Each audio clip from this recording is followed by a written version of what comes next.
How to repel narcissists. Here's something most people don't know. Narcissists aren't drawn to weakness. They're drawn to people with abundant energy and empathy.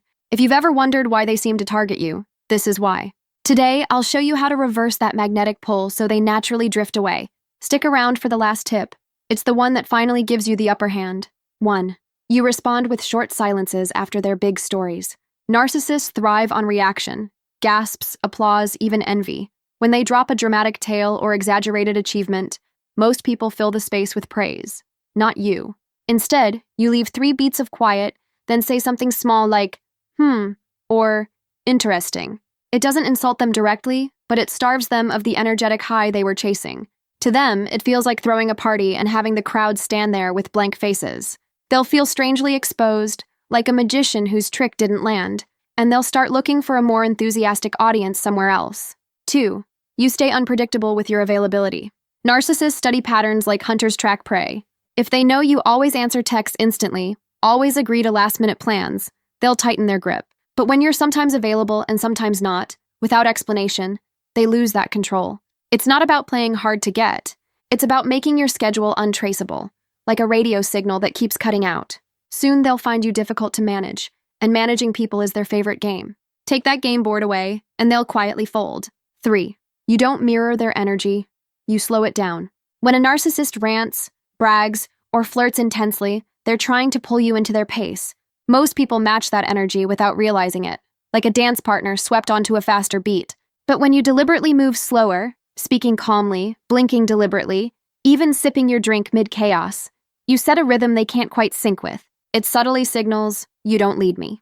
I lead myself. And for someone addicted to being the center of the tempo, that mismatch makes them deeply uncomfortable. They'll either calm down to meet you, or leave to find someone easier to control. 4. You refuse to be impressed by their exclusive access.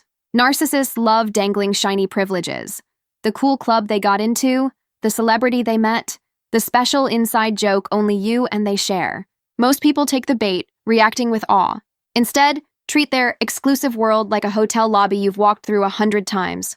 Smile politely, maybe even change the subject to something mundane like the weather or your favorite snack. By not being dazzled, you show them their VIP pass doesn't buy your loyalty. And without that power imbalance, they quickly lose interest because they can't stand being ordinary in your eyes. 5. You show quiet joy that doesn't include them. Narcissists hate 2 things: being ignored and knowing you have happiness that doesn't rely on them.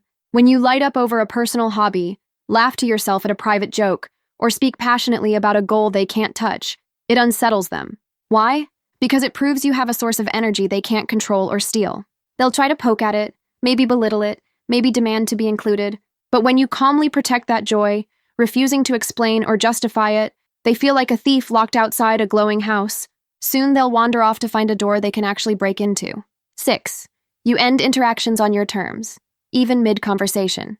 Narcissists love dragging people into endless exchanges where they decide when things end. Whether it's a phone call, a debate, or a dinner, the longer you stay, the more energy they extract. Instead, practice gracefully exiting when you feel complete. It could be as simple as, I'm heading out now, or standing up and smiling before they finish their sentence. It's not rude, it's reclaiming your time, and it shocks them because it denies them the final word. Do this consistently, and they'll realize you're not a reliable source of attention. For a narcissist, that's like trying to drink from an empty glass.